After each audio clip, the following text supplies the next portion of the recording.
Hey everyone, are you ready for a deep dive into Mexican politics? We're taking a closer look at that Claudia Sheinbaum interview you guys wanted us to unpack, and wow, it is packed with emotion. Her reflections on working with President López Obrador, it's about shared ideals and like a bond with the people that really hits you in the feels. This isn't your typical political analysis, it's something else entirely.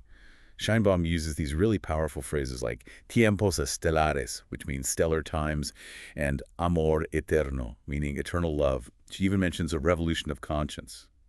Pretty deep stuff, right? Definitely. These phrases offer a glimpse into the depth of her connection with AMLO and his movement. So should we just dive right in? Let's do it. Okay, so picture this.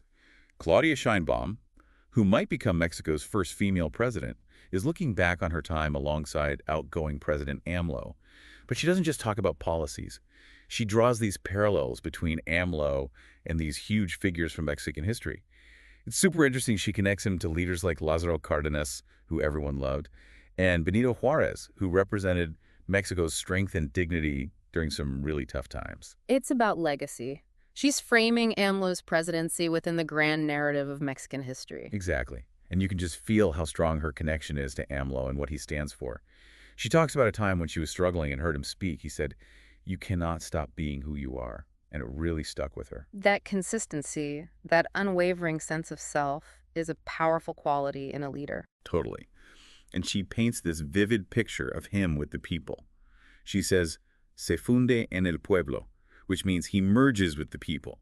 He's not just this distant figurehead. It's like he's deeply connected to what everyday Mexicans are going through. That's a really powerful image, and it's a recurring theme throughout the interview. She's emphasizing this idea of a leader who's truly in touch with the people. And it's not just anecdotal. It's rooted in AMLO's entire political philosophy, humanismo mexicano, or Mexican humanism.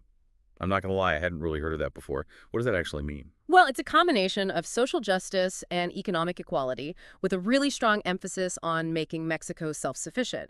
But what's really interesting is how it incorporates a deep respect for Mexican history, especially indigenous cultures. So it's not just about policies. It's about identity, about where Mexico has been and where it's going. Exactly. And that's something Sheinbaum seems really committed to continuing if she's elected. Without a doubt. And to illustrate his impact, she points to things like the Maya Train Project. That's a great example. This huge infrastructure project in southern Mexico. Which is about way more than just infrastructure, by the way. Right. It's about boosting the economy in one of the poorest parts of Mexico, Right. creating jobs, and attracting tourism. It's AMLO trying to tackle inequality through economic development. Which is a really interesting approach. Definitely. And then there's austeridad republicana, or Republican austerity. I've got to be honest, when I hear austerity, I don't think progress. Yeah, it's not the most uplifting word. So how does that work, and why has it been so impactful for AMLO? It seems counterintuitive, but basically, AMLO slashed government spending, especially for the bureaucracy and the wealthy.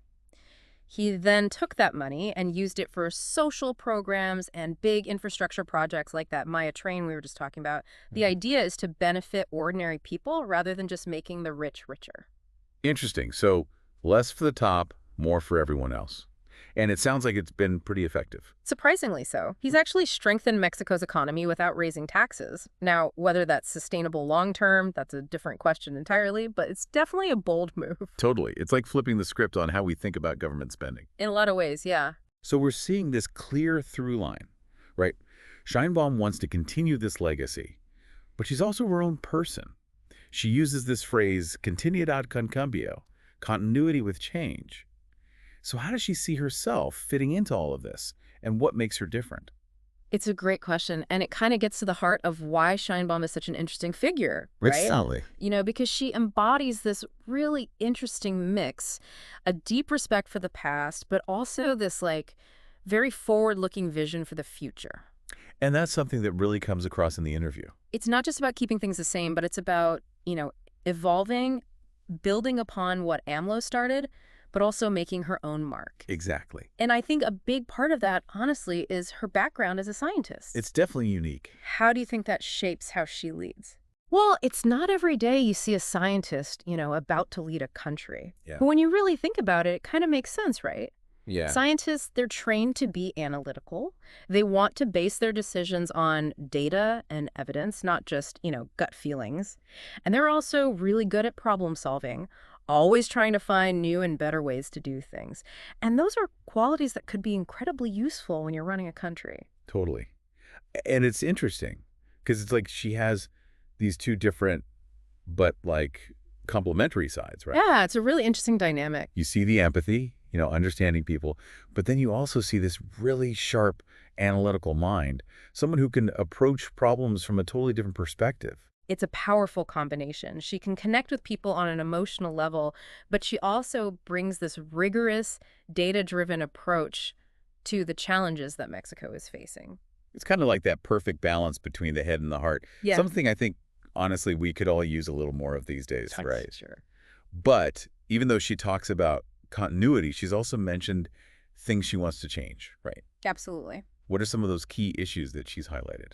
Well, she's been really vocal about addressing gender inequality, which makes sense given her background. Right. As someone who's breaking down barriers herself, she really seems to get the challenges that women face, and it feels like she's really determined to use her position to fight for women's rights.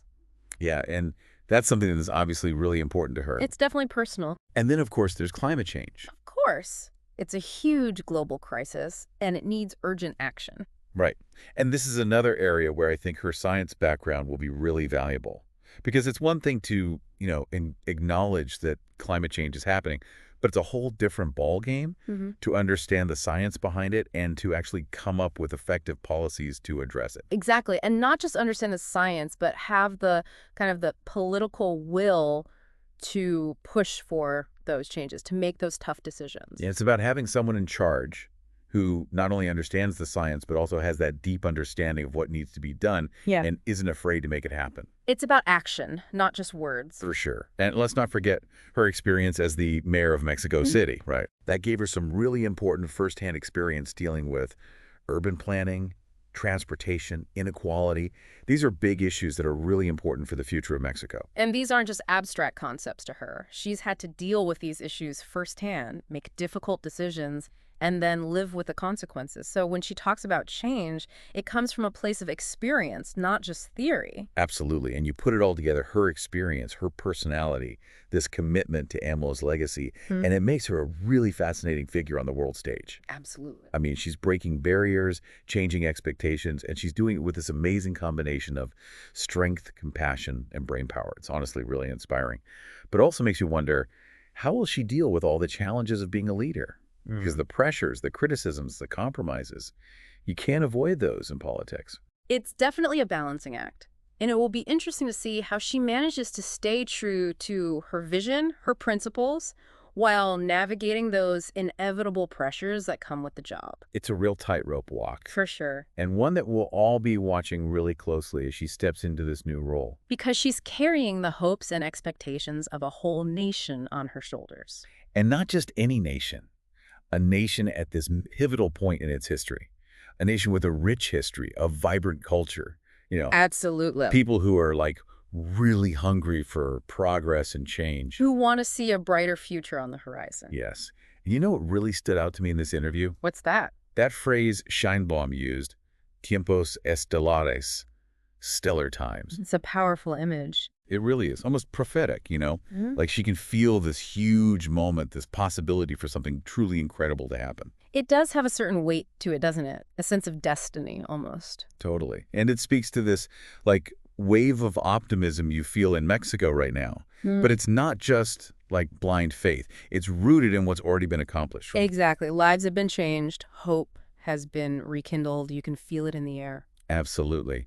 It's about this reclaiming of national pride, this belief in a shared future, something that for too long, I think, has been overshadowed by corruption and inequality, a sense of powerlessness. Absolutely. And I think that's what makes this deep dive so interesting, honestly. It's not just about, the ins and outs of politics. It's about a country finding its voice again, writing its own story, and daring to dream big. It's a powerful reminder that even in the face of big challenges, ordinary people can come together and create extraordinary change. And by doing that, by forging their own path, they have this ability to inspire others to do the same. Absolutely. And it all circles back to Sheinbaum, right? In many ways, yes. Because she represents this spirit of, like, transformation, this unwavering hope, this future that feels full of possibility. A future that she, supported by millions of Mexicans, now has the opportunity to shape. Exactly. And honestly, that's something that's worth watching closely. So as we wrap up this deep dive into Mexican politics, I keep coming back to this question.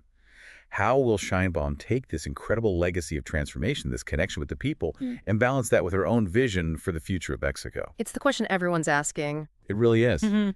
And I guess, like a lot of things in life and in politics, we're just going to have to wait and see how it all unfolds. One thing's for sure, though. The world will be watching. And we'll be here to break it all down for you.